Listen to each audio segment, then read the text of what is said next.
Assalamualaikum warahmatullahi wabarakatuh.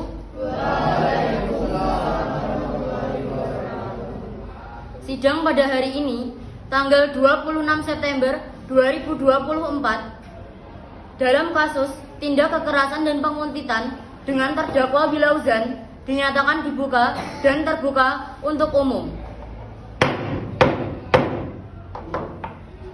Semoga persidangan ini berjalan lancar sampai akhir.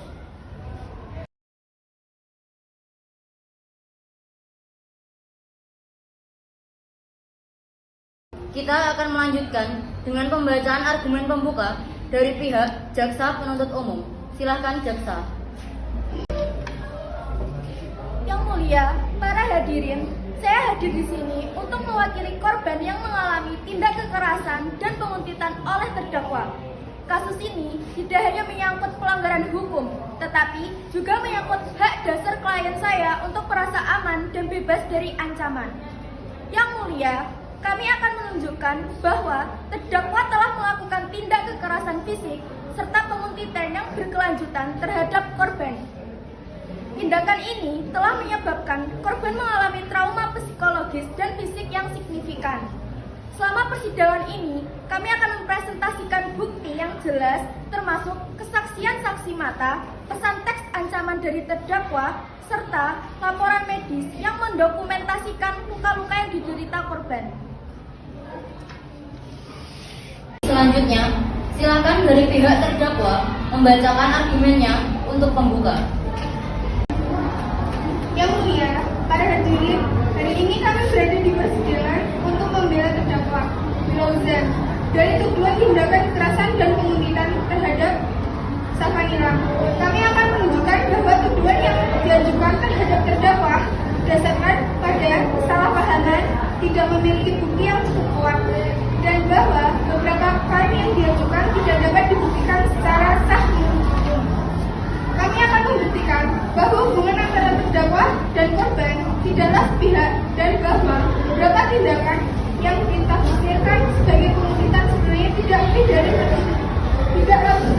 penemuan kebetulan yang berlebihan interpretasinya.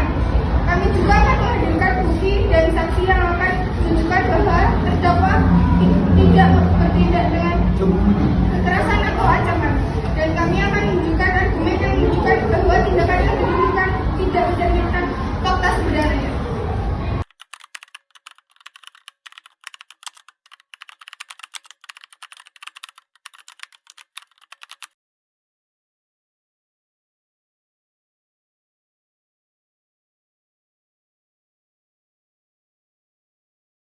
Pada hari ini, kami akan membacakan atas terdakwa Wilauzan yang diduga telah melakukan tindak pidana penguntitan dan kekerasan fisik terhadap saudari Safanila Fazarina pada 11 September 2024. Terdakwa didakwa dengan pasal 335 ayat 1 KUHP tentang perbuatan tidak menyenangkan yang terjadi karena penguntitan. Terdakwa tidak mengakui tuduhan ini. Kami akan menunjukkan bahwa insiden tersebut adalah hasil kesalahpahaman. Tidak ada bukti yang cukup bahwa terdakwa melakukan penguntitan atau kekerasan. Kami juga akan memanggil terdakwa yang akan memberikan kesaksiannya.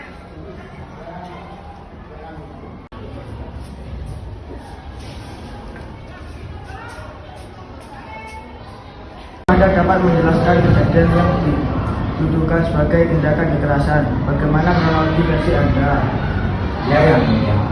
Saya melakukan semua perilaku itu mulai dari penguntitan sampai kekerasan, bukan semata-mata dengan kepentingan saya pribadi, tetapi semua itu karena perilaku korban sebelumnya kepada saya dengan tidak memperlakukan saya dengan baik.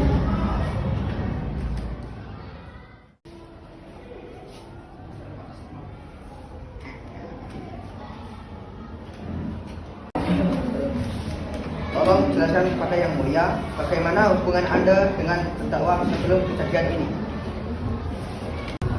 Kami adalah teman yang cukup akrab karena kami berteman sejak duduk di bangku SMP. Bisakah Anda Anda ceritakan bagaimana tindakan penguntitan ini dimulai dan bagaimana dampaknya terhadap kehidupan sehari-hari Anda. Terima kasih Yang Mulia. Saya akan jelaskan peristiwa ini dengan jelas mungkin. Peristiwa ini terjadi setelah saya dan Tuan W mengalami pertengkaran. Semenjak kejadian pertengkaran itu, Tuan W terus menerus mengganggu saya, baik caranya di dunia nyata maupun secara online.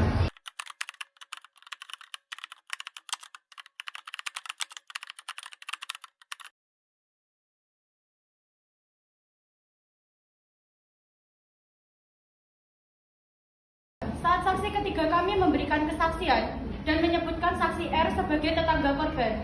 Setelah kami telusuri, dialah yang memasang kamera pengawas secara diam-diam di sudut rumah korban.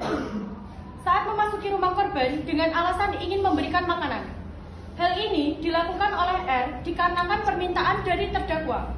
Hal yang dilakukan oleh terdakwa dapat dikenai pasal, yaitu Pasal 454 KUHP melarang tindakan membawa pergi perempuan dengan tipu muslihat, kekerasan, atau ancaman kekerasan. Tindakan ini termasuk dalam tindak permaksaan perkawinan. Selain itu, jika penguntit melakukan kontak fisik, maka dapat dituntut dengan pasal penganiayaan ringan, yaitu pasal 351 KUHP, yaitu ancaman pidana penjara paling lama 5 tahun untuk penganiayaan yang menyebabkan luka berat. Jika penguntit melakukan teror melalui email, instant messenger, atau telepon, maka dapat dijerat dengan pasal-pasal dalam UU ITE dan perubahannya.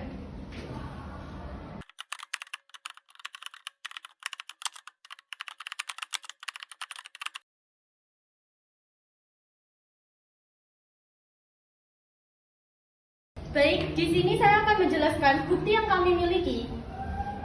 Bukti yang pertama, terdapat bukti pesan teks yang dikirimkan oleh terdakwa kepada korban. Pesan ini mulai dikirim dari tanggal 4 September dan puncaknya pada tanggal 11 September, terdakwa melakukan tindak kekerasan kepada korban. Kami juga memiliki pesan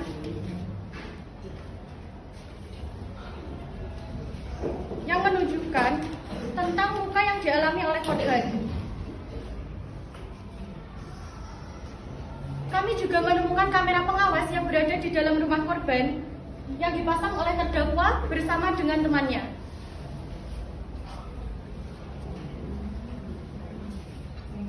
Saya akan menunjukkan bukti CCTV saat korban dan terdakwa sedang bersama. Dari CCTV tersebut terlihat jelas bahwa korbanlah yang duluan melakukan tindak kekerasan ini.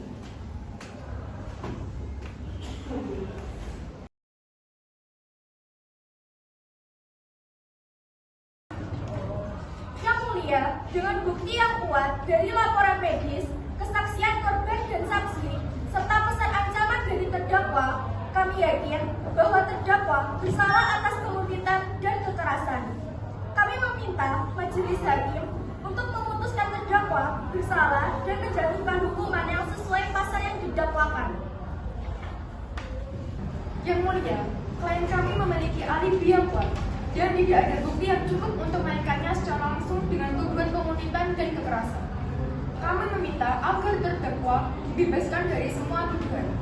Kami meminta agar pengadilan mempertimbangkan bahwa terdakwa tidak memiliki niat jahat atau kekerasan, dan bahwa beberapa tuduhan yang diajukan adalah hasil dari kesalahpahaman dan komunikasi yang buruk antara kedua belah pihak. Atas dasar itu, kami memohon agar terdakwa dibebaskan dari semua tuduhan. Kami percaya bahwa keputusan yang adil adalah membebaskan klien kami dari semua tuduhan atau memberikan hukuman yang paling ringan yang sesuai dengan fakta-fakta yang telah terungkap dalam persidangan.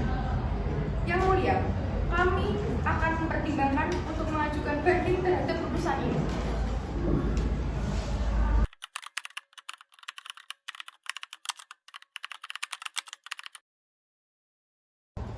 Setelah mempertimbangkan semua bukti yang diajukan, kesaksian dari para saksi, dan keterangan dari terdakwa, majelis hakim telah mencapai putusan. Berdasarkan fakta-fakta yang terungkap dalam persidangan, terdakwa Wilauzan Abiseka Rianto dinyatakan bersalah atas tindakan kekerasan dan penguntitan terhadap korban Syafanilah Fazarina. Untuk itu, terdakwa dijatuhi hukuman 5 tahun penjara sesuai undang-undang yang berlaku. Selain itu, majelis hakim juga memerintahkan agar tindakan perlindungan terhadap korban diberlakukan secara ketat guna mencegah insiden serupa terulang kembali. Baik, dengan demikian persidangan ini dinyatakan ditutup.